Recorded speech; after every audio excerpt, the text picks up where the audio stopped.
Dick Hallorann appears in The Shining and It.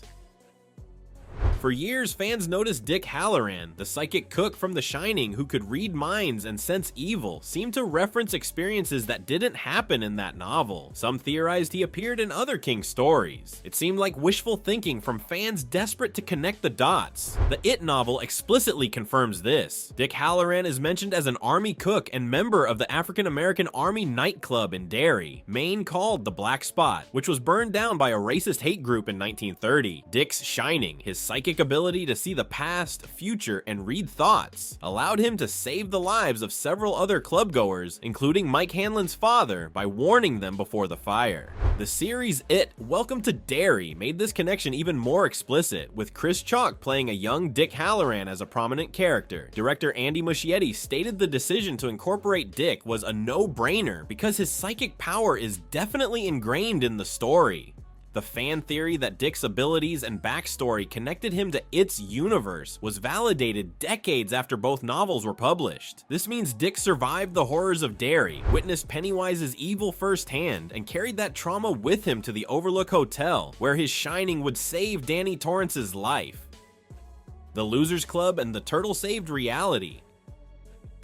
After the success of It, fans theorized that the Losers Club didn't just save Derry, they saved the entire multiverse. When they defeated Pennywise, they were actually protecting one of the beams that holds up the Dark Tower. The beams are 6 invisible forces that hold all realities together, and if they break, all of existence collapses into chaos. It seemed like fans were inflating the importance of a small-town horror story. The Dark Tower series confirms this connection. The turtle that helps the losers is Maturin, one of the 12 guardians of the beams, ancient cosmic entities that physically protect these realities. When it is described as an ancient force that predates the universe, it's positioned as a threat not just to Derry, but to the fabric of reality itself. In interviews, King acknowledged that the battle in It had cosmic significance beyond what the characters understood. The losers were fighting a front in a much larger war for reality itself. Their victory wasn't just about saving children, it was about preserving the integrity of their section of the beam. The fan theory that the kids in It were unwitting soldiers in the tower's defense was exactly right. Shawshank Prison appears across multiple King stories. Shawshank State Prison appears not only in its own story, but has been mentioned in several other works by or related to King. Fans theorize that, like Derry and Castle Rock, Shawshank was part of King's interconnected main landscape and would keep appearing. For years, this seems speculative. The prison appears in several episodes of the Hulu series Castle Rock and multiple episodes of It, Welcome to Derry. References to the prison can also be found in works by King's son, Joe Hill, including the novel Nosferatu and the 2019 comic Basket Full of Heads. It, Welcome to Derry is set in the 1960s, and Andy Dufresne doesn't escape Shawshank until 1975, meaning Andy and Red are both in Shawshank Prison during the events of the show. The theory that Shawshank exists as a permanent fixture in King's Main, connecting multiple stories across decades, was completely validated. Gerald's Game and Dolores Claiborne happened simultaneously. This theory started with a strange detail. Both novels feature a solar eclipse that happens at a crucial moment. Fans theorized the two books, seemingly unrelated, were actually happening at the exact same time, possibly even connected through the Dark Tower's web of Ka. King confirmed this explicitly. In interviews, he stated that Gerald's Game and Dolores Claiborne were deliberately written as companion pieces. The solar eclipse appearing in both novels is the same eclipse, happening at the same moment. Both women experience supernatural visions during their traumatic ordeals, and both are touched by something beyond normal reality. The novels contain direct references to each other. Dolores Claiborne mentions events that align with Gerald's Game, and both women experience similar moments of psychic clarity. King revealed he intended these as two halves of a larger meditation on women surviving abuse, connected through time and space by the eclipse, an astronomical event that, in King's universe, creates thin veils in reality. The theory was 100% correct. Randall Flagg is he who walks behind the rose. Randall Flagg, the demonic sorcerer and primary villain from The Stand who can live for centuries and travel between dimensions, has appeared in multiple King novels under different names. He Who Walks Behind the Rose is the demonic entity that possesses the children in Children of the Corn and demands blood sacrifice. Both are otherworldly forces of evil, and since it's confirmed explicitly in The Stand that Flagg has taken many forms and identities over the years, possibly for millennia, fans theorize they could be the same entity. Many fans suspect that He Who Walks Behind the Rose from Children of the Corn is an incarnation of Randall Flagg, another mask worn by the same ancient evil. The Stand implies this connection through Flagg's obsession with corn and agricultural imagery. In The Stand, Flagg's followers cultivate corn as a symbol of their devotion, and he's described as having power over growing things. One fan laid out the theory: "It makes sense to me that with King's love of reusing villains, Flagg could easily be the entity in Children of the Corn. His themes with corn in The Stand support that too. I don't think King did that on accident." While King has never explicitly confirmed this connection, the textual evidence and King's pattern of reusing villains across his multiverse makes this theory highly credible. The Shop from Firestarter is behind multiple King stories. The Shop is a shadowy CIA offshoot that experiments on humans to create supernatural abilities. Think MK Ultra, but for psychic powers. Fans of King's government conspiracy stories noticed a pattern. The Shop, the main antagonist organization from Firestarter, seemed to lurk in the background of multiple novels. Could they be responsible for more than just Charlie McGee's pyrokinetic powers? The theory proposed the Shop had been experimenting with supernatural forces across multiple King stories, investigating and weaponizing everything from telepathy to precognition. King has hinted at this connection repeatedly. The Shop appears, or is referenced in Firestarter, The Tommyknockers, and is implied to exist in several other works. The organization's goal, weaponizing supernatural abilities, would logically extend to investigating other paranormal events in King's universe. In The Tommyknockers, government agents responding to the alien ship display knowledge suggesting prior experience with the supernatural. King confirmed in interviews that he views the Shop as one of several government organizations aware of supernatural forces in his universe. While they're not behind every King story, they're certainly investigating many of them. The theory that the Shop is a recurring threat across the King multiverse has substantial support. The Green Mile's magic comes from the Tower. John Coffey's healing powers in the Green Mile seem miraculous and unexplained. Fans theorize that Coffey was touched by the same force that gives characters in other King novels their powers, the energy that radiates from the Dark Tower. This would make him similar to Danny Torrance with his Shining, or Carrie White with her telekinesis, all drawing from the same source. The novel describes Coffey's powers as something he was born with, something from beyond the normal world. He can heal injuries and diseases, see across distances into people's minds, and transfer his visions to others. Abilities remarkably similar to those displayed by characters with the Touch in the Dark Tower series. Both the Shining and the Touch are King's terms for the same psychic power. His power is described as a light, similar to how King describes the Tower's influence. King has discussed the Green Mile as a story about grace and mystery, and while he hasn't explicitly confirmed the Dark Tower connection, the mechanics of Coffey's abilities align perfectly. In interviews, King has acknowledged that supernatural abilities across his works share common roots. The theory that John Coffey was one of many people born with access to the Tower's energy, like Danny Torrance, Carrie White, and others, fits seamlessly into King's mythology. Cujo was possessed by the same force as Christine.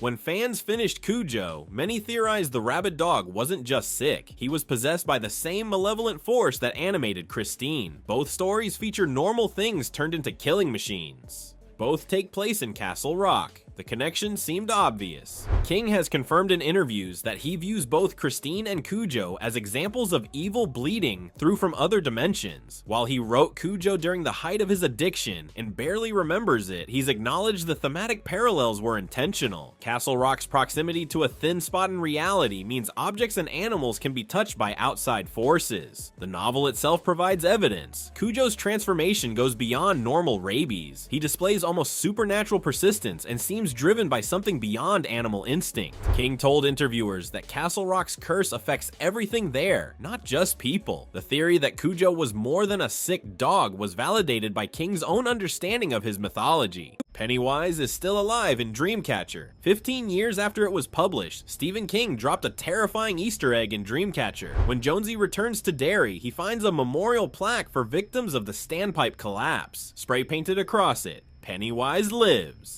Did the Losers Club fail? King placed this detail deliberately. The novel mentions the 7 Losers Club members and references its destruction, but that graffiti suggested something darker. Dreamcatcher takes place 16 years after its defeat. Pennywise operates on a 27-year cycle. The graffiti appears right in the middle of that cycle. Here's where it gets terrifying. Mr. Gray, the alien antagonist in Dreamcatcher, sees the graffiti and treats it as a warning. The message isn't vandalism, it's a territorial claim. King has stated its influence never truly left Derry. The town remains scarred. In the Tommyknockers, a character swears he sees a clown in Derry's sewers. In Insomnia, the Crimson King's agents appear, and the Deadlights are referenced. King has no plans to bring Pennywise back as a main antagonist, but he's never definitively said the creature is dead. The theory that Pennywise survived, weakened but alive, has substantial evidence backed by the graffiti. Duddits has breaker powers from the Dark Tower. Duddits, the boy with Down syndrome in Dreamcatcher, gives his friends psychic powers, telepathy, shared dreaming, the ability to see human traces. Fans theorized Duddits was a breaker, one of the psychically powerful individuals from the Dark Tower series capable of destroying reality itself. The evidence is overwhelming. Breakers are telepaths so powerful the Crimson King captures them to destroy the beams holding up the tower. They share thoughts, see across distances, and connect minds. Duddits does all of this, creating a psychic network between 4 friends that lasts decades. The way Duddits travels through memories and space, which mirrors how characters go to dash traveling through the void between realities in the Dark Tower novels. When Jonesy and Henry travel on a Dreamcatcher to track Mr. Gray, they're essentially traveling the paths of the beam. King has acknowledged connections between psychic abilities across his works. Duddits is described as having powers operating on a cosmic level, similar to Ted Brautigan, Shimi, and Dinky Earnshaw from the Dark Tower. King wrote Dreamcatcher in 1999 while recovering from being hit by a van, the same accident appearing in the Dark Tower series itself. Tak from Desperation is the same species as Pennywise. Tak terrorized Desperation and the Regulators. The demon-possessed bodies spoke an ancient dead language and fed on fear. Fans noticed eerie similarities to Pennywise. Both are extra-dimensional entities. Both possess people. Some theorize they were the same type of creature, maybe even related. The connections run deep. Pennywise's true form is the Deadlights. White lights driving people insane. Tak manifests as red lights, taking a similar form. Both are incorporeal and cannot create bodies independently on Earth.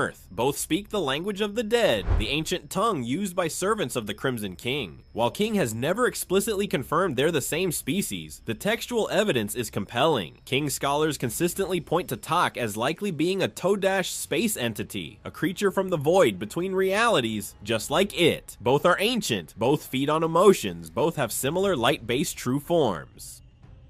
Pennywise fears The Shining. For years, fans noticed something strange. In it, only certain people could truly see Pennywise. Adults walked past floating corpses like nothing happened, but the kids saw everything. Some theorize these children possess psychic abilities, the same power Danny Torrance had in The Shining. If true, it meant Pennywise had a weakness, the shine. The evidence is overwhelming. The shine is a psychic ability manifesting as telepathy, premonition, and sensitivity to supernatural forces. Every Losers Club member displays these abilities. Mike Hanlon sees visions of Derry's past. Beverly has prophetic dreams. Bill creates a psychic connection during the ritual of Chud. The connection runs deeper. Dick Hallorann from The Shining appears in It as a young soldier during the Black Spot Fire. His shining allowed him to save lives, sensing danger before it struck. In Welcome to Derry, we see Hallorann psychically confront Pennywise directly. When Hallorann makes telepathic contact, Pennywise asks in genuine confusion, "Who are you?" King has confirmed psychic ability as Pennywise's weakness. It feeds on fear, but when victims fight back with belief, courage, and psychic unity, the creature loses power. In 80 Chapter 2, Pennywise literally shrinks when the losers mock him and stop believing. Their collective shine overpowers the creature. When the losers unite their psychic power, they form a telepathic network it cannot break. The theory that the shine is Pennywise's kryptonite has been validated by King's own mythology and explicitly confirmed in Welcome to Derry. Oz the Great and Terrible is Stephen King's symbol for death. Fans noticed something haunting. References to the Wizard of Oz kept appearing in King's work, but never whimsically. Oz the Great and Terrible showed up in the darkest, most death-soaked moments. Some theorized King was using Oz as a recurring symbol for death itself, the Grim Reaper hiding behind a curtain. The most chilling example appears in Pet Sematary. Zelda, Rachel Creed's sister who died horribly from spinal meningitis, has a picture of Oz the Great and Terrible on her bedroom wall. In her final days, twisted and suffering, Zelda becomes obsessed with the image, calling him the Great and Terrible. For Zelda, Oz isn't a friendly wizard, he's death personified. In the Dark Tower series, Randall Flagg, King's personification of evil and chaos, literally poses as Oz the Great and Terrible. Roland and his quartet arrive at a recreation of the Emerald City, and Flagg appears as the giant floating head. He's using Oz as a mask, the same way Death wears different faces. In Wizard and Glass, King doubles down on Oz imagery. Ruby slippers appear. Emerald City references abound, but these aren't innocent homages. They're markers of death and dimensional horror. The pattern is undeniable. Oz appears during Death in Pet Sematary. Oz appears when confronting servants of the Crimson King. King scholars have noted this recurring motif. The Great and Terrible Oz is the face Death wears when it wants to seem powerful, but is ultimately revealed as fraud. Because Death, like Oz, is just a man behind a curtain, terrifying, inevitable, but ultimately powerless against love and courage. The Mist monsters escaped from the void between realities. When The Mist was published, fans noticed something disturbing. The creatures didn't feel like normal aliens. They felt wrong. Some theorized the monsters came from Tadash space, the void between realities in the Dark Tower where incomprehensible horrors exist. The evidence was hiding in plain sight. Tadash space is described as a dimensionless void filled with indescribable creatures. The Arrowhead Project in The Mist likely created a thinny, a weakness between dimensions. The Mist describes a reality tear appearing as greenish-gray fog. In Dark Tower, Roland discovers a thinny in Eyebolt Canyon, appearing as green-gray mist with sounds that lure victims. Appendages lash out and drag people through. The creatures aren't just alien wildlife, they're likely Tadash monsters that escaped through a crack the Arrowhead Project created. King stated he views the Mist as connected to his larger mythology. Insomnia directly connects Derry to the Crimson King. Insomnia is set in Derry, the same cursed town as It.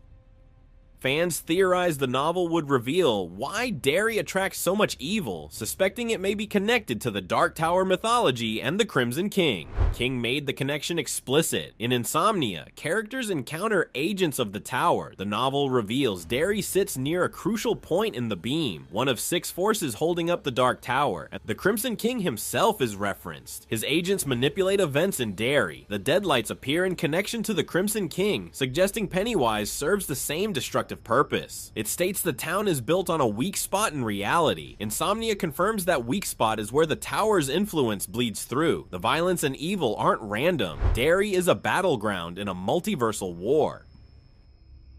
The number 19 connects every King story to the tower. Fans noticed an impossible pattern. The number 19 appears everywhere in King's work. In Firestarter, the storm comes August 19th. In Cell, a phone number adds up to 19. In Christine, a crucial event happens January 19th. In The Mist appears July 19th. King confirmed this was completely intentional. In Dark Tower, 19 is revealed as the most powerful number in existence, woven into reality itself. In Dr. Sleep, Dick Hallorann dies June 19th, 1999. In From a Buick 8, the car was made in 1954, digits adding to 19. This isn't numerology. King built a code into his entire bibliography. Every time 19 appears, it signals the story connects to the Dark Tower, the nexus of all realities. When fans cataloged every 19th reference, they discovered it appeared in nearly every major King work. The number binds his stories together, proving they all take place in the same interconnected web of realities. Now, you'll never unsee it. Go back and check your favorite King stories. The number 19 is waiting. If you enjoyed this video, don't forget to like and subscribe for more horror lore and deep dives. The Overlook Hotel never died. When Dr. Sleep was published in 2013, fans wondered what happened to the Overlook Hotel from The Shining. In Stephen King's novel, the hotel was destroyed when the boiler exploded in 1975, burning it to the ground, but King revealed the location itself remains cursed. Dr. Sleep explicitly describes the remains as a cancer on the mountain. By 2013, the True Knot vampire cult had set up a campground on the ruins, and Danny Torrance refused to go near it. The ghosts didn't die in the fire, they're trapped in the ruins. King stated the Overlook was too powerful to be destroyed by mere fire. The evil soaked into the land itself. In Misery, painter Andrew Pomeroy was hired to sketch the ruins in the early 1980s. He disappeared during the assignment, and his body was later found inside the ruins, though no one could explain how he got there. Even decades after the fire, the ground remains poisoned, and psychics who approach report hearing the same jazz music, party sounds, and ghosts. The location is permanently scarred by the evil that dwelled there. King confirmed the Overlook is one of several locations in his universe where evil has permanent presence. Annie Wilkes was always a killer. Annie Wilkes, the psychotic nurse who tortured Paul Sheldon, seemed like a one-off villain, but fans noticed an Annie Wilkes appearing in other King works, suggesting she had a larger history before she kidnapped Paul. The novel Misery mentions Annie's dark history. She was tried for multiple infant deaths while working as head nurse in a Colorado maternity ward, but was acquitted. King revealed Annie started killing at a young age. The Hulu series Castle Rock features Annie as a main character, showing her background before Misery, but the connection goes deeper. In Gerald's Game, set near the same region and time frame, a newspaper article mentions a nurse arrested for suspicious patient deaths, the description matching Annie. King scholars have documented at least 4 separate King works where Annie Wilkes is referenced or appears before her encounter with Paul Sheldon. King planted Annie references across multiple works, confirming she was a predator haunting King's multiverse long before Paul Sheldon ever met her. The Overlook Hotel possessed Cujo. Cujo going rabid seems like straightforward horror. A dog gets bitten by a bat in a cave. But fans notice the timeline and geography. Cujo takes place in 1980 in Castle Rock, Maine. That's just 5 years after the Overlook Hotel burned and only a few hundred miles away. Some theorized Cujo's transformation was supernatural, not medical. The novel describes Cujo's cave as wrong somehow, filled with an ancient evil presence. The bats there aren't normal. They're described almost supernaturally. King confirmed in interviews that he barely remembers writing Cujo due to his addiction, but he acknowledged exploring how evil spreads from location to location in Maine. The book also heavily implies Cujo was possessed by something evil, specifically connecting to Frank Dodd, the Castle Rock serial killer from the Dead Zone. King opens Cujo by referencing Frank Dodd and writes that the monster never dies. When Cujo attacks, Donna sees the dog smiling at her malevolently, behavior that goes beyond rabies. The limestone cave where Cujo was bitten was never found again, suggesting Castle Rock's evil literally lies beneath the surface. Christine is still killing. Christine, the possessed 1958 Plymouth Fury, is crushed in the novel in 1979. Case closed, right? Fans notice something disturbing in King's later work. Characters die in car accidents involving mysterious vintage cars. Some theorize that Christine's entity possessed other vehicles. In Needful Things, set in Castle Rock in 1991, a character is killed by a red vintage car that appears from nowhere, murders them, and vanishes. From a Buick 8 features a supernatural car with similar traits. Impossible self-repairs, malevolent intelligence, reality warping abilities. Both stories take place in areas near Christine's original hunting grounds in western Pennsylvania. King confirmed in interviews that Christine's evil didn't die with the car. He stated Christine was possessed by something that could move between vehicles, similar to how Pennywise takes different forms. The movie adaptation even hints at this. The final shot shows Christine beginning to repair herself in the junkyard. The entity was never bound to one car. King has stated he views both Christine and Cujo as examples of evil bleeding through from other dimensions. When that vessel was destroyed, it simply found another. Carrie and Charlie are related through psychic bloodlines. Carrie and Charlie McGee from Firestarter both developed devastating psychic powers as teenagers. Both have abusive religious parents. Both are young girls who can't control their abilities. The timeline has fans theorizing they could be cousins or distant relatives, and King's own mythology supports this. Carrie is set in Chamberlain, Maine in 1979. Firestarter begins in 1980 in New York, but Charlie's mother Vicky is from New England. Both girls' powers awaken during adolescent trauma. King has explicitly stated that psychic abilities in his universe run in families and aren't random mutations. The shop from Firestarter specifically hunts families with genetic markers for psychic ability. While King has never explicitly confirmed Carrie and Charlie are blood relatives, he's acknowledged that pyrokinesis and telekinesis are related abilities stemming from the same source. The shop would have had files on Carrie White's demonstration in 1979. Her family tree would have been investigated. The theory that certain New England families carry dormant psychic genes fits King's established rules perfectly. Ray Brower was murdered. Stand By Me seems like a coming-of-age story about kids finding a dead body. But fans noticed the timeline and location placed the story right in the middle of Castle Rock's most violent period. Some theorized Ray Brower wasn't just hit by a train, he was murdered and placed there. In The Body, Ray Brower was from Chamberlain, the same town as Carrie White. He disappeared while berry picking and ended up miles away near train tracks. Castle Rock in King's mythology is built on cursed ground. The Dead Zone, Cujo, The Dark Half, and Needful Things all reference the town's history of violence, disappearances, and evil.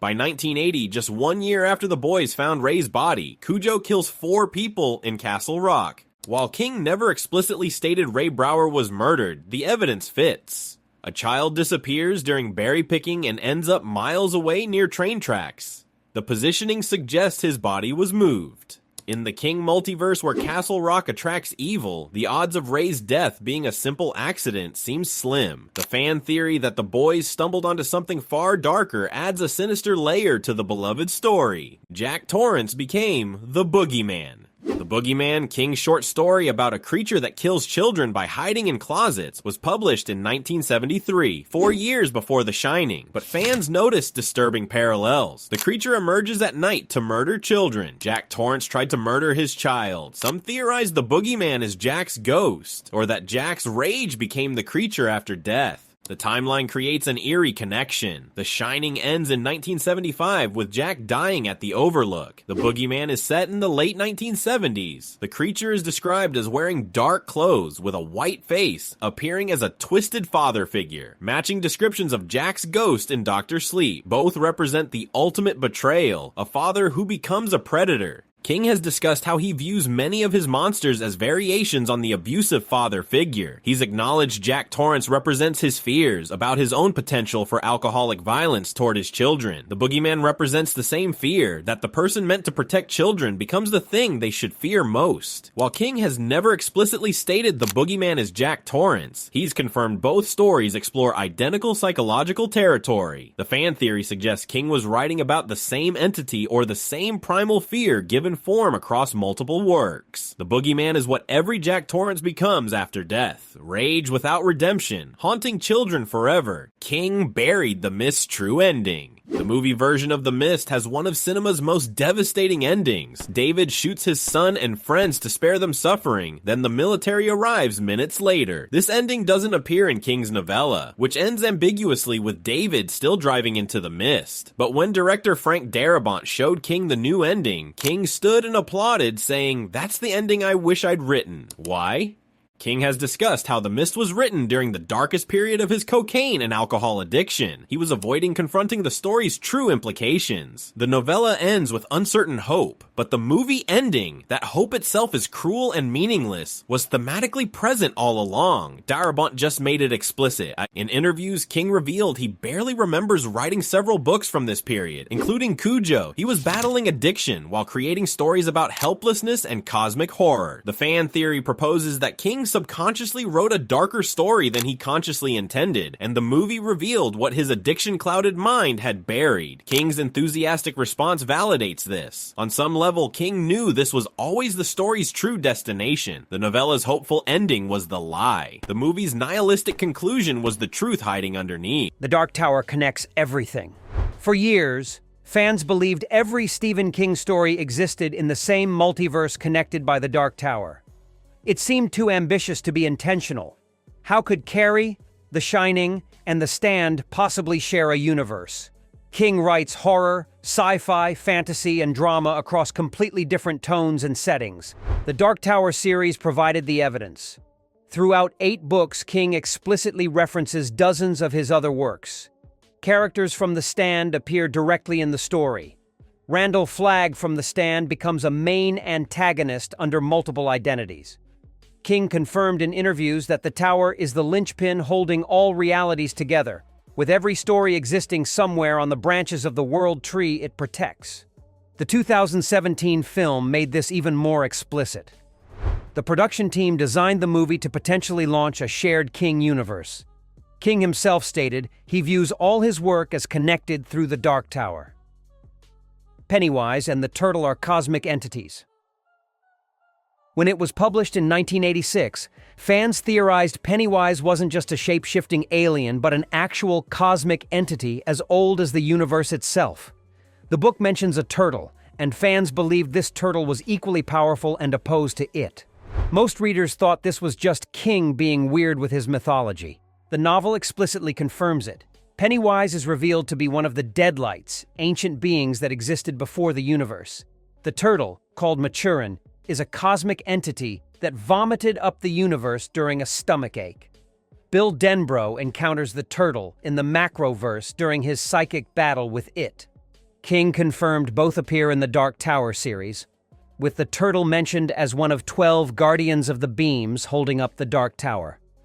Director Andy Muschietti intentionally included turtle Easter eggs throughout both It films, including a Lego turtle in Georgie's room, validating that the cosmic mythology was always meant to be taken literally. Jack Torrance wrote Misery. Fans noticed unsettling similarities between Jack Torrance from The Shining and Paul Sheldon from Misery. Both are alcoholic writers struggling with their craft who become trapped and tortured. The theory proposed they were the same person, or that King was writing about his own demons through both characters. King confirmed in his memoir, On Writing, that both characters were autobiographical. He wrote The Shining while battling alcoholism and misery after his addiction intensified. Paul Sheldon's captivity represented King's cocaine addiction, with Annie Wilkes symbolizing the drug itself. King revealed he barely remembers writing Cujo because of his addiction. While Jack and Paul aren't literally the same person, King confirmed they're both versions of himself at his lowest point, making the fan theory about their connection emotionally accurate. The Stand takes place in the Dark Tower universe. When The Stand was published in 1978, fans immediately theorized it connected to King's larger mythology. Randall Flagg seemed too powerful to be just human. He had to be something supernatural appearing across multiple stories. His abilities and near immortality suggested something far more sinister. King confirmed this repeatedly. Flagg appears in The Stand, The Eyes of the Dragon, and throughout the Dark Tower series as a main antagonist. His real name is Walter O'Dim, the Man in Black, serving the Crimson King. The apocalyptic plague from The Stand is referenced in the Dark Tower novels as one of many apocalypses across different versions of Earth. King told Rolling Stone that Flagg is his favorite villain specifically because he can appear anywhere in the multiverse. The theory that The Stand was always part of King's grand mythology was completely validated. Christine is possessed by Roland's world. Christine seems straightforward, an evil car possessed by something malevolent. But fans theorize the car was possessed by something from the Dark Tower universe specifically, not just a generic evil spirit. The novel provides subtle evidence. Christine's supernatural abilities mirror other artifacts touched by the tower's magic. She regenerates damage impossibly fast, influences human behavior, and cannot be permanently destroyed. Characteristics of objects touched by the Prim, the primordial chaos from Dark Tower. King confirmed he envisions Christine as one of many objects touched by other dimensions. While never explicitly stated in the text, he's acknowledged that Christine's possession is similar to items like Black 13 from the Dark Tower series. The fan theory about Christine connecting to King's larger mythology holds weight. The Shining and Dr. Sleep proved Danny has tower powers. After The Shining, fans theorized that Danny Torrance's psychic abilities weren't just ESP, but were connected to the Dark Tower's beam. The Shining seemed too similar to abilities in the Dark Tower series. King never confirmed this for decades. Then Dr. Sleep was published in 2013. The sequel explicitly expands on what The Shining is. King describes The Shining in terms nearly identical to how he describes the Touch in the Dark Tower series. In interviews promoting Dr. Sleep, King acknowledged that psychic abilities across his works stem from the same source. Characters with The Shining, the Touch, and even Carrie White are all tapping into power that emanates from the Dark Tower. The theory was confirmed 36 years after The Shining was published. Derry is cursed because of the tower. Derry, Maine appears in multiple King novels as a place where terrible things constantly happen. Fans theorized Derry was cursed because it sits on a thin spot between worlds where the tower's influence is weak. It explicitly confirms Derry is built on a weak point in reality. Pennywise crashed to Earth at this location specifically because the barriers between dimensions are thin there. The violence plaguing Derry throughout history is directly caused by IT's presence warping reality. King revealed he chose Derry because he needed a location where supernatural events would feel inevitable. In Insomnia, another novel set in Derry, King explicitly connects the town to the Dark Tower mythology. Characters encounter agents of the tower and discover Derry sits near a crucial point in the beam. The fan theory about Derry being cosmically significant was always King's intention. Rose Red is the Overlook's sister. When King wrote the miniseries Rose Red in 2002, fans immediately noticed similarities to The Shining's Overlook Hotel. Both are malevolent buildings that trap and feed on psychics. The theory proposed they were connected. King confirmed this was intentional. In interviews, he stated he designed Rose Red as a spiritual successor to The Shining, exploring similar themes of architecture that becomes alive and malevolent. While not literally sister buildings in the narrative, King acknowledged he was deliberately creating a companion piece. Both stories mirror each other. Psychically sensitive people enter a building with a dark history. The building influences and tortures them and becomes the primary antagonist. King told Statesman Journal that Rose Red was his attempt to revisit the haunted house concept from The Shining in a longer format. Castle Rock sits on a Dark Tower nexus. Castle Rock appears across 11 Stephen King novels. Fans theorize the town was cursed because it sits on a convergence point related to the Dark Tower, similar to Derry. The evidence is subtle but consistent. In Needful Things, villain Leland Gaunt is heavily implied to be a servant of the Crimson King. The shop operates on supernatural principles nearly identical to artifacts from Roland's world. In the Dark Half, supernatural events mirror the thin spots between worlds described in the Dark Tower. King confirmed in multiple interviews that both Castle Rock and Derry exist where barriers between worlds are weak. While he's been less explicit about Castle Rock's connection than Derry's, the pattern is clear. Castle Rock experiences supernatural events because the tower's influence bleeds through. The Crimson King is behind everything. The ultimate theory. One entity is ultimately responsible for most evil across King's universe. Fans pointed to Randall Flagg, It, and other villains as potential servants of a single ultimate evil. The Dark Tower series proved it completely true. The Crimson King is revealed as the primary antagonist of the Dark Tower series and the force behind the destruction of all realities. The series confirms that many of King's villains are either servants of the Crimson King or working toward the same goal, destroying the Dark Tower and plunging all existence into chaos. King stated in interviews that he envisioned the Crimson King as the devil figure of his entire mythology. While not every King villain directly serves him, the force of chaos and destruction they represent stems from the same source.